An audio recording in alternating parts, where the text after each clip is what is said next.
Sebelum Menara Eiffel menjulang, dan sebelum jalanan Champs-Élysées dibangun, Paris hanyalah sebuah pemukiman kecil di tepi sungai Seine.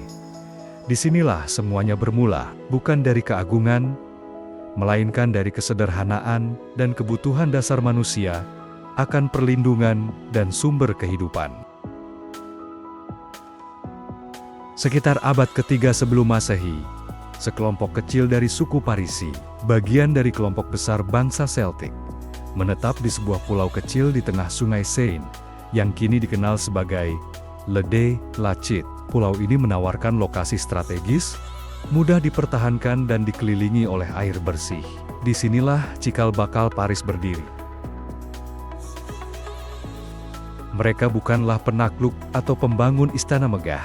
Mereka adalah nelayan, pedagang, dan petani yang hidup berdampingan dengan sungai yang mengalir tenang, tapi penuh potensi. Parisi bukan hanya tinggal di tempat ini. Mereka menghidupinya. Mereka menjadikan Seine sebagai jalur perdagangan penting, menghubungkan wilayah utara dan selatan Galia. Kapal kecil dari kayu menyusuri sungai, membawa garam, tembaga, kain, dan keramik. Aktivitas ini menjadikan kawasan itu perlahan tumbuh dari permukiman sederhana menjadi titik temu bagi para pelancong dan pedagang. Namun, kejayaan kecil mereka menarik perhatian Kekaisaran Romawi. Pada abad ke-1 sebelum Masehi, Julius Caesar memimpin invasi ke Galia, dan tak lama kemudian, wilayah Parisi jatuh ke tangan Romawi. Sejak saat itu, wajah kota perlahan berubah. Bangunan dari batu mulai menggantikan struktur kayu. Jalan-jalan diperlebar. Forum dibangun. Pemandian umum dan teater mulai muncul. Lutetia, nama baru yang diberikan Romawi kepada kota ini, menjadi bagian penting dari jaringan kekaisaran. Meski Romawi membawa teknologi dan organisasi pemerintahan, akar Celtic Parisi tidak serta-merta hilang. Mereka tetap hidup dalam kebiasaan, bahasa lisan, dan kepercayaan setempat. Disinilah keunikan Paris mulai terlihat. Sebuah kota yang sejak awal adalah hasil dari pertemuan budaya, percampuran cara hidup, dan perbedaan yang tidak saling meniadakan, melainkan saling menyerap dan membentuk identitas baru. Pada masa ini, kota itu belum disebut Paris, dan belum ada tanda bahwa ia akan menjadi salah satu kota paling berpengaruh di dunia. Tapi, jika kita berjalan mundur ke masa itu, berdiri di tepi Seine, dan melihat aktivitas yang berlangsung di sekitarnya, kita bisa merasakan denyut awal sebuah kota besar yang mulai bernafas. Paris lahir bukan dari kemegahan, tetapi dari air, tanah, dan pertemuan. Dan mungkin, justru karena itulah, ia bisa tumbuh begitu kuat dan berlapis. Setiap lapisan waktu yang menumpuk, sejak masa Parisi telah memperkaya wajahnya, membuatnya tak hanya sekadar kota, tapi juga kisah panjang yang terus berkembang.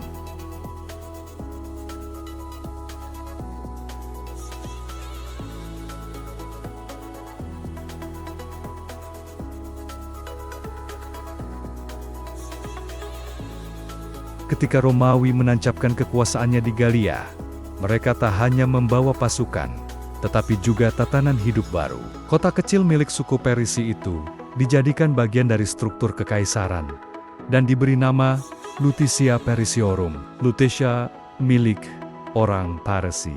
Sejak saat itu, kota ini mulai mengalami transformasi besar yang mencerminkan visi Romawi tentang urbanisme, ketertiban, dan kejayaan. Lutetia tumbuh di bawah rancangan khas Romawi. Jalan lurus berpola grid, akuedak yang mengalirkan air bersih, jembatan batu yang menghubungkan Les Deux Lacs ke daratan, dan forum tempat warga berkumpul untuk berdiskusi, berdagang, bahkan mengadili perkara. Tidak jauh dari sana, dibangun pula arena gladiator dan pemandian umum Termi. Dua simbol penting gaya hidup Romawi. Salah satu pemandian terbesar, Thermes de Cluny, masih bisa ditemukan hingga kini sebagai bagian dari warisan sejarah Paris. Namun, kehidupan di Lutetia tak selalu mewah. Kota ini berada di batas utara kekaisaran dan kerap menjadi sasaran serangan dari suku-suku barbar seperti Franka dan Elen. Ketika kekaisaran Romawi mulai runtuh pada abad ketiga dan keempat, Lutetia pun ikut terpukul. Banyak bangunan megah ditinggalkan atau hancur. Dan perlahan, kota itu mulai kembali ke bentuknya yang lebih sederhana. Tapi, kota ini tidak mati. Sebaliknya, identitas baru mulai terbentuk. Penduduk Lutetia mulai menyebut tempat tinggal mereka dengan nama yang lebih singkat. Paris mengacu pada suku Parisi yang dulu pertama kali menempati kawasan ini. Nama itu bukan hanya sekadar warisan, tapi juga pernyataan tentang keberlanjutan. Di tengah runtuhnya kekaisaran besar dan kekacauan di seluruh Eropa, Paris berdiri sebagai simbol ketahanan. Pada abad kelima, Paris menjadi semakin penting setelah invasi suku Franka. Raja Clovis I, pemimpin Franka, menjadikan Paris sebagai salah satu pusat kerajaannya. Ia memeluk agama Kristen dan dimakamkan di kota ini, menjadikan Paris sebagai kota suci dalam sejarah Kristen awal di Prancis. Peristiwa ini menjadi titik awal transisi dari kota Romawi menjadi kota Kristen abad pertengahan. Tak lama kemudian, peran Paris sebagai kota religius dan politik makin menguat. Gereja-gereja didirikan, biara-biara mulai berkembang, dan pendidikan teologi menyebar. Paris tak lagi hanya tempat tinggal, tapi mulai menjadi tempat berpikir. Paris berubah dari Lutetia yang penuh batu bata menjadi kota yang penuh makna. Ia tak hanya berganti nama, tapi juga berganti jiwa. Di balik reruntuhan forum Romawi dan jalanan batu yang dilupakan, muncul kota baru yang akan terus tumbuh dengan identitasnya sendiri, bahasanya sendiri, dan jiwanya yang perlahan membentuk wajah Prancis. Dan dari fondasi inilah, Paris memulai langkahnya menuju masa keemasan di abad pertengahan.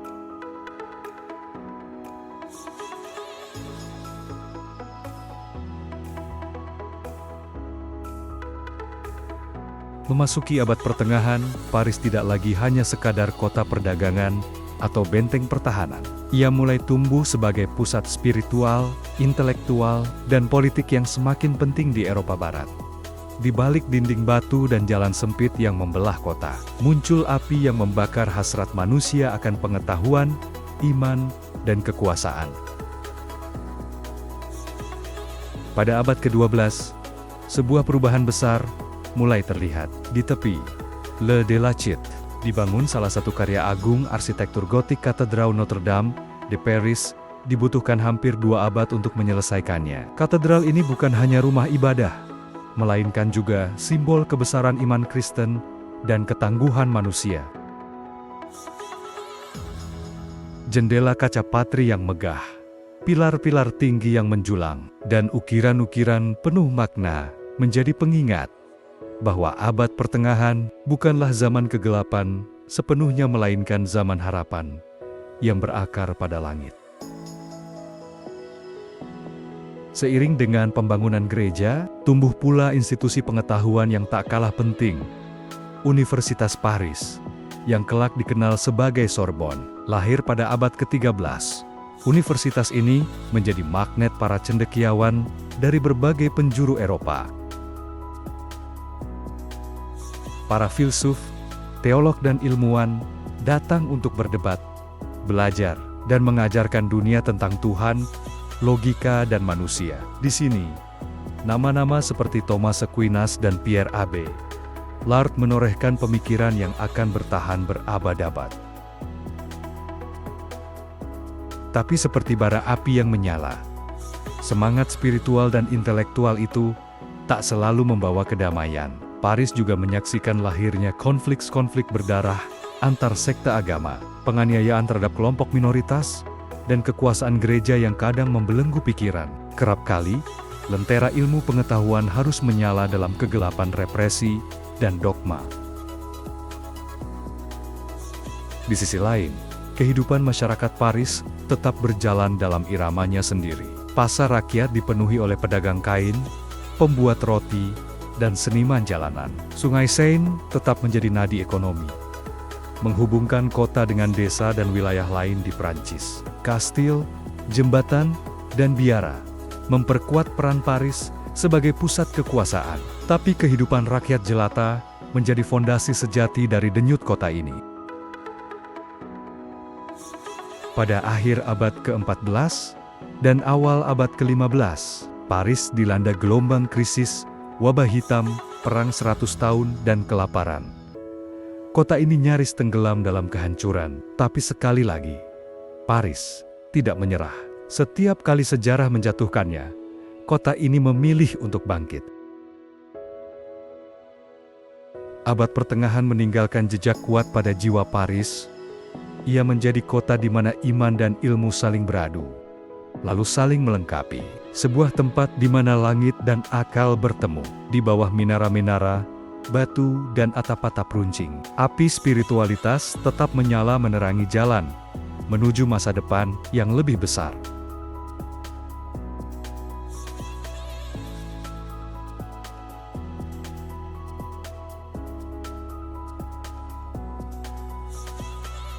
Memasuki abad ke-16, Paris seperti kota yang sedang terbangun dari tidur panjang.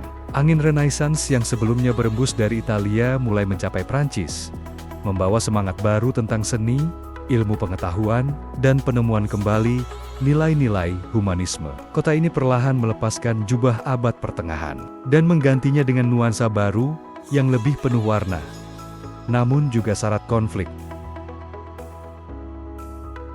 Di era ini, seniman dan arsitek mulai mendesain istana-istana yang lebih halus dengan gaya campuran gotik dan klasik. Istana Louvre, yang dulunya adalah benteng abad pertengahan, mulai diubah menjadi istana kerajaan yang lebih megah. Sementara itu, taman-taman ditata dengan geometri yang mencerminkan harmoni dan rasionalitas kiri khas era Renaissance. Paris juga menjadi panggung bagi para filsuf, penulis, dan cendekiawan. Buku-buku mulai dicetak secara massal, berkat mesin cetak yang baru ditemukan, mempercepat penyebaran ide-ide baru. Humanisme berkembang, dan masyarakat mulai memandang manusia sebagai pusat penciptaan, bukan lagi sekadar makhluk kecil dalam rencana ilahi yang tak terbaca. Namun, di balik semangat intelektual yang berkembang, bayang absolutisme mulai menjalar. Raja-raja Prancis melihat kebangkitan budaya sebagai alat untuk mengukuhkan kekuasaan. Di bawah kepemimpinan raja seperti François I, istana menjadi pusat seni, tapi juga pusat kontrol. Paris diperindah bukan hanya untuk kenyamanan rakyat, tetapi untuk menegaskan kekuasaan monarki atas semua aspek kehidupan. Konflik agama juga mulai meretakkan fondasi kota. Ketegangan antara Katolik dan Hugenot Protestan memuncak pada tragedi pembantaian Hari Santo Bartolomeus 1572, di mana ribuan Hugenot dibunuh di jalanan Paris. Sungai Seine yang dulu tenang berubah menjadi saksi bisu kekejaman yang lahir dari fanatisme. Peristiwa ini meninggalkan luka mendalam dan mencerminkan betapa rapuhnya perdamaian ketika kekuasaan dan iman saling memperalat. Masa-masa ini memperlihatkan dua wajah Paris. Yang satu elegan, cerdas, dan tercerahkan. Yang lain kelam, tegang, dan penuh pengawasan. Kota ini menjadi panggung pertunjukan megah para bangsawan, tapi juga ladang pertempuran ideologis dan kekuasaan. Dan di tengah semuanya, rakyat kecil, para tukang roti, penjaga toko, seniman jalanan, tetap menjalani hidup dengan tenang di sela perubahan besar. Mereka menjadi saksi sekaligus korban dari pertarungan kekuatan yang lebih besar dari mereka. Renaissance membawa Paris keluar dari zaman gelap, namun juga memperkenalkan permainan baru. Permainan bayangan, di mana kekuasaan merayakan seni hanya selama ia bisa mengendalikannya. Kota ini bersinar terang, tapi bayang-bayangnya justru semakin panjang.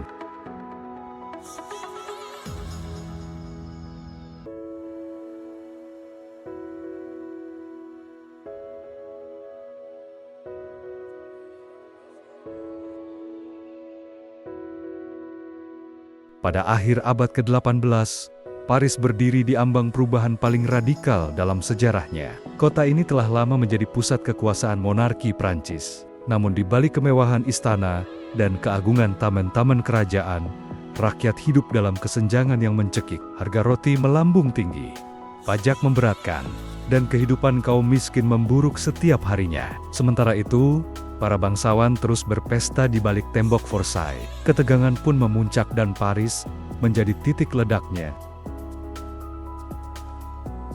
Pada 14 Juli tahun 1789, massa rakyat bergerak menuju Bastille, sebuah penjara tua yang menjadi simbol kekuasaan absolut raja. Meski hanya menahan sedikit tahanan saat itu, Bastille lebih dari sekadar bangunan. Ia adalah lambang penindasan, ketakutan, dan ketidakadilan yang telah lama ditanggung rakyat. Ketika gerbangnya dirobohkan dan temboknya dihancurkan, suara ledakan dan sorakan yang terdengar bukan hanya akhir dari sebuah bangunan, tapi awal dari revolusi yang mengguncang dunia. Paris berubah menjadi panggung revolusi besar. Di lapangan Place de la Concorde berdiri alat pemenggal kepala yang dikenal sebagai guillotine. Raja Louis XVI dan Ratu Marie Antoinette menjadi dua dari ribuan kepala yang jatuh. Suara gemuruh rakyat menggantikan lonceng istana. Slogan Liberté, Égalité, Fraternité menggema di setiap sudut kota, menjanjikan tatanan baru yang bebas dari tirani. Namun revolusi bukanlah jalan lurus menuju keadilan. Ketika rakyat memperoleh kuasa, mereka juga membawa dendam, ketakutan, dan kekacauan. Masa yang dikenal sebagai Reign of Terror menelan banyak korban, bahkan dari kalangan revolusioner itu sendiri. Jalanan Paris yang dulu ramai oleh pedagang dan seniman, kini penuh dengan barisan tahanan dan darah yang mengalir di selokan. Di tengah kekacauan, satu hal menjadi jelas, rakyat telah menjadi kekuatan baru, dan Paris adalah pusat dari segala perubahan itu. Kota ini menjadi mercusuar revolusi bagi bangsa-bangsa lain yang ingin membebaskan diri dari belenggu monarki.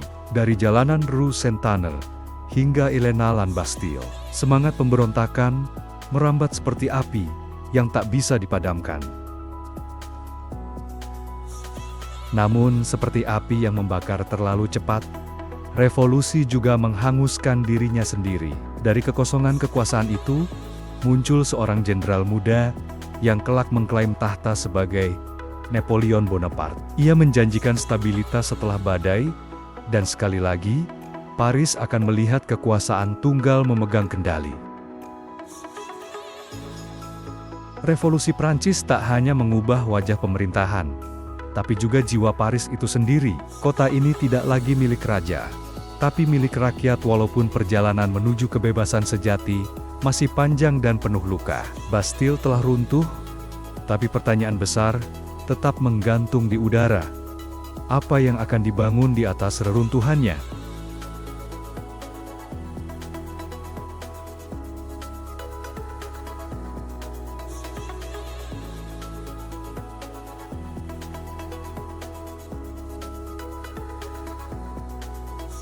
Setelah gelombang revolusi mengguncang Paris dan menggulingkan monarki, kota ini tenggelam dalam kekacauan politik dan sosial yang dalam. Rakyat telah meruntuhkan raja, namun tanpa arah yang jelas. Kebebasan berubah menjadi ketidakpastian. Di tengah kekosongan itulah muncul sosok ambisius. Seorang jenderal muda dari Korsika bernama Napoleon Bonaparte. Napoleon tidak hanya mengakhiri kekacauan, ia mengubah wajah kekuasaan itu sendiri. Pada tahun 1804, ia memproklamirkan dirinya sebagai Kaisar Prancis. Dan meski kekuasaannya lahir dari revolusi, ia membawa kembali nuansa monarki dalam bentuk baru, lebih modern, lebih efisien, namun tetap terpusat pada satu sosok, dirinya. Paris kembali menjadi pusat pemerintahan, namun kali ini bukan sebagai lambang kebangsawanan, melainkan sebagai ibu kota kekaisaran yang megah. Napoleon memahami betul kekuatan simbol. Ia ingin kota ini mencerminkan kejayaan dirinya, maka dibangunlah Arc de Triomphe, monumen kemenangan yang menjulang di ujung Champs-Élysées, untuk mengenang kemenangan pasukannya di medan perang. Jalan-jalan diperlebar, sistem administrasi diperkuat, dan berbagai institusi baru lahir di bawah pengaruhnya. Salah satu proyek monumental lainnya adalah transformasi Louvre dari istana kerajaan menjadi museum publik. Sebuah langkah revolusioner yang menempatkan seni di tangan rakyat. Paris menjadi lebih dari sekadar kota politik. Ia menjelma menjadi kota pendidikan, hukum, dan budaya modern. Napoleon juga mendirikan Kode Sipil Code Napoleon, sebuah sistem hukum yang akan mempengaruhi sistem peradilan di seluruh Eropa dan dunia. Namun, di balik kejayaan dan arsitektur megah itu, bayang-bayang otoritarianisme tidak bisa disembunyikan. Kebebasan pers ditekan, oposisi dibungkam, dan perang demi perang dikobarkan.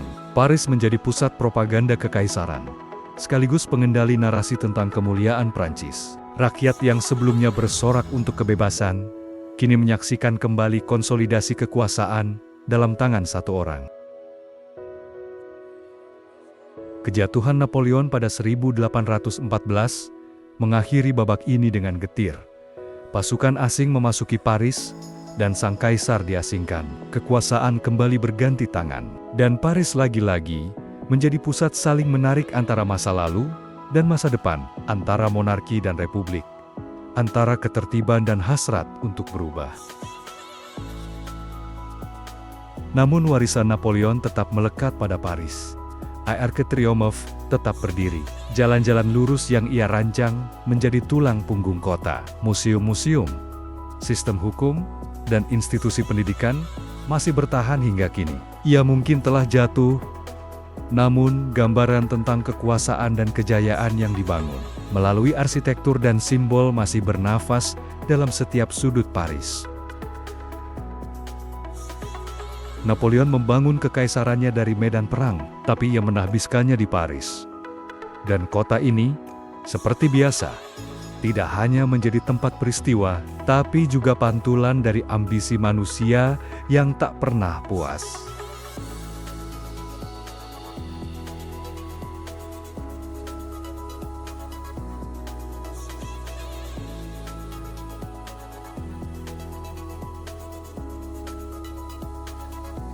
Pertengahan abad ke-19 adalah masa transformasi besar bagi Paris. Kota ini, meskipun kaya akan sejarah dan budaya, telah menjadi labirin sempit yang penuh sesak, dengan saluran air yang kotor, sanitasi buruk, dan pemukiman kumuh yang rentan penyakit. Ketika Napoleon III naik tahta sebagai Kaisar Prancis pada tahun 1852, ia memimpikan sebuah Paris yang baru, luas, teratur, modern, sebuah ibu kota yang layak menjadi simbol kejayaan Prancis.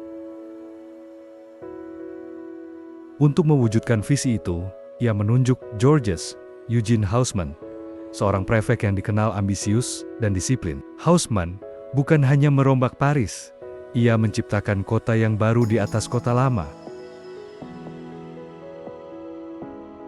Selama 2 dekade, Paris menjadi ladang rekonstruksi besar-besaran. Jalan-jalan sempit abad pertengahan dibongkar dan digantikan oleh boulevard luas yang bisa dilalui tentara, memungkinkan pengawasan dan pengendalian massa dengan lebih mudah. Sebuah pelajaran dari revolusi ke-1789. Sistem saluran air bawah tanah dibangun, taman kota dirancang ulang, dan penerangan gas dipasang di seluruh penjuru kota. Haussmann membangun jembatan baru, pasar modern, gedung pemerintahan, dan stasiun kereta api. Semua menyatu dalam tata ruang yang rapi dan megah. Trotoar lebar, fasad bangunan bergaya Haussmannian, dengan balkon besi tempah, dan pohon rindang yang berjejer rapi, menjadi wajah baru. Paris. Kota ini seolah bertransformasi dari masa lalu yang suram, ke masa depan yang elegan. Namun transformasi ini datang dengan harga sosial yang tinggi. Proyek-proyek Haussmann menggusur ribuan keluarga miskin dari pusat kota ke pinggiran. Di balik keindahan arsitektur dan efisiensi infrastruktur, terjadi pergeseran sosial yang dalam. Paris dibagi menjadi dua dunia, pusat yang cantik dan bersih bagi kelas atas, dan pinggiran yang terlupakan bagi kelas pekerja. Pembangunan ini juga memicu kritik tajam dari kalangan seniman, sastrawan, dan intelektual. Victor Hugo, penulis besar Prancis, mengkritik penggusuran dan homogenisasi arsitektur kota yang menghapus nuansa sejarah. Ia melihat Paris Haussmann sebagai kota yang kehilangan ruhnya. Kota yang dipermak menjadi panggung kekuasaan, bukan tempat bagi rakyat jelata. Namun, tak bisa dipungkiri bahwa hasil kerja Haussmann menjadikan Paris sebagai model kota modern. Banyak kota besar di dunia, dari Wina hingga Buenos Aires, mengadopsi konsep tata kota Paris pasca Haussmann. Paris menjadi simbol keindahan urban yang terencana, perpaduan antara estetika dan kekuatan negara. Ketika masa kekuasaan Napoleon III berakhir, proyek Haussmann juga berhenti. Tapi jejaknya abadi.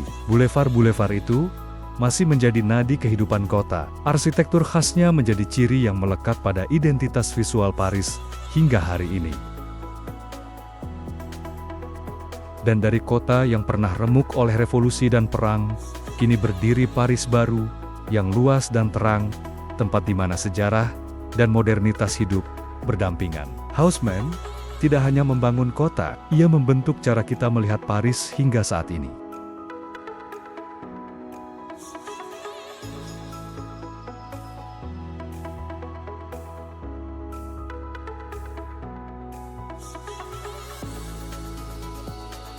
Jika Haussmann membentuk wajah fisik Paris, maka para seniman dan pemikir pada akhir abad ke-19 dan awal abad ke-20 lah yang menghidupkan jiwanya. Di masa ini, Paris menjelma menjadi ibu kota seni dunia, sebuah tempat di mana batas antara kegilaan dan kejeniusan menipis, dan kehidupan dijalani seperti sebuah lukisan yang belum selesai.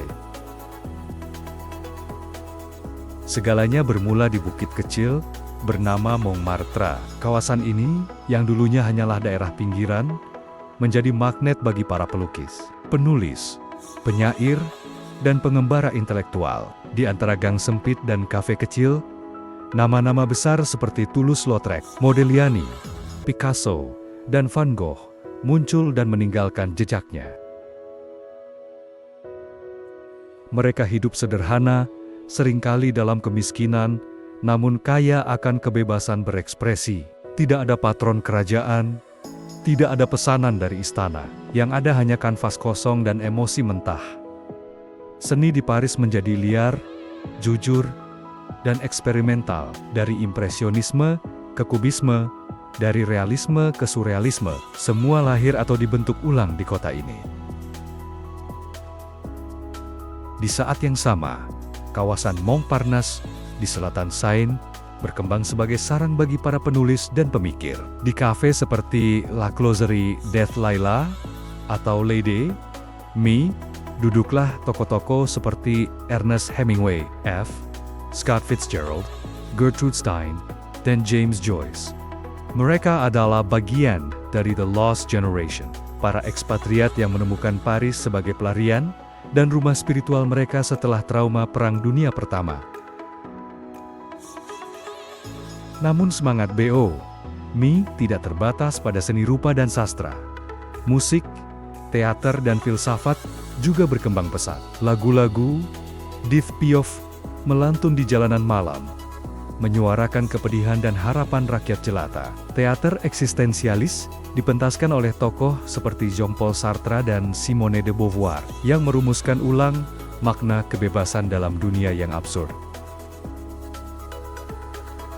Paris menjadi tempat di mana batas-batas identitas sosial kabur. Para pelukis bisa menjadi filsuf, dan penyair bisa menjadi revolusioner. Di jalanan Latin Quarter, ideologi dan estetika berdansa bersama. Di kafe dan studio yang pengap, lahirlah gagasan-gagasan yang akan mengguncang dunia. Namun kehidupan bohemi ini juga memiliki sisi gelap. Alkohol, ketergantungan, dan kesepian membayangi kehidupan para seniman. Banyak dari mereka mati muda, terlupakan, atau miskin. Tapi karya-karya mereka tetap hidup, dan Paris menjadi kuil abadi bagi seni yang menolak untuk tunduk pada aturan zaman.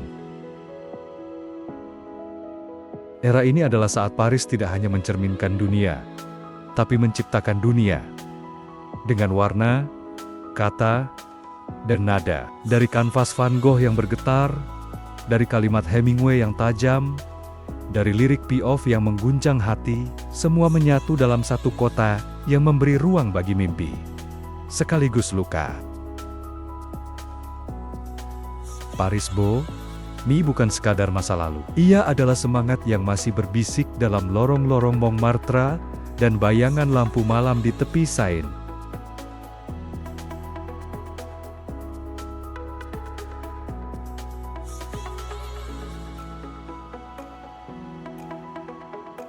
Ketika dunia terseret ke dalam dua perang besar di abad ke-20, Paris tidak lagi hanya menjadi pusat seni dan budaya. Kota ini menjadi saksi, korban, dan pelaku sejarah yang lebih gelap, di mana nyawa manusia dipertaruhkan dan kebebasan dipertanyakan kembali. Paris selamat dari pendudukan langsung selama Perang Dunia Pertama, namun bayang-bayang kehancuran menggantung di langit kota. Pasukan Jerman sempat mendekati batas kota, dan suasana ketakutan menyelimuti penduduk. Suara meriam dari front barat terdengar hingga pusat kota. Meski secara fisik tidak hancur, jiwa Paris terluka. Banyak warga yang kehilangan keluarga, dan para seniman seperti Apollinaire kembali dari perang dengan luka, baik di tubuh maupun di batin. Kota ini menyambut kemenangan dengan kelelahan. Semangat bohemi yang sempat padam perlahan menyala lagi, namun tidak dengan keceriaan yang sama. Generasi pasca perang tumbuh dalam keheningan yang mengendap. Petaka yang lebih besar datang di akhir dekade berikutnya. Ketika Nazi Jerman menyerbu Prancis pada tahun 1940, Paris jatuh tanpa perlawanan besar. Pemerintah Prancis mundur ke Vichy, dan kota ini berubah menjadi kota yang diduduki. Tenang di luar, tapi penuh ketakutan dan ketegangan di dalam. Selama 4 tahun pendudukan, bendera swastika berkibar di atas Menara Eiffel. Tentara Jerman berpatroli di Champs-Élysées, kafe-kafe tetap buka. Opera masih dipentaskan, tapi di balik semua itu, kebebasan mati secara perlahan. Yahudi Prancis ditangkap, dideportasi, dan dibawa ke kamp konsentrasi. Banyak intelektual dan seniman melarikan diri, bersembunyi, atau dipaksa bungkam. Namun, tidak semua diam. Dari lorong-lorong gelap dan apartemen-apartemen kecil, muncul resistance, gerakan perlawanan bawah tanah yang menyebar di seluruh Paris. Mereka adalah warga biasa, guru, mahasiswa, buruh, dan bahkan anak-anak yang menyelundupkan informasi, menyabotase jalur kereta, dan menerbitkan selebaran anti-Nazi dengan risiko nyawa. Ketika akhirnya pasukan sekutu memasuki Paris pada 25 Agustus tahun 1944, kota ini bangkit bukan hanya dengan teriakan kemenangan, tetapi juga dengan rasa lega yang tak terlukiskan. Di jalan-jalan yang sama tempat tentara Nazi pernah berbaris, kini rakyat Paris menyambut pembebas mereka. Sejarah mencatat peristiwa itu sebagai Pembebasan Paris. Sebuah hari yang tidak hanya mengakhiri pendudukan, tapi juga menghidupkan kembali semangat kebebasan. Namun seperti luka yang menganga, perang meninggalkan bekas yang sulit hilang. Kota ini memang berdiri kembali, tapi tak lagi sama. Banyak yang telah hilang. Kehidupan, keyakinan, dan rasa aman. Dan di atas puing-puing sejarah itu, Paris harus belajar membangun ulang, bukan hanya gedung, tapi kepercayaan pada dunia dan pada dirinya sendiri. Tapi justru dari kegelapan itulah, Paris kembali menemukan kekuatannya. Seperti dalam setiap babak sejarahnya, kota ini tidak pernah sepenuhnya hancur. Ia hanya berubah bentuk, lalu hidup kembali.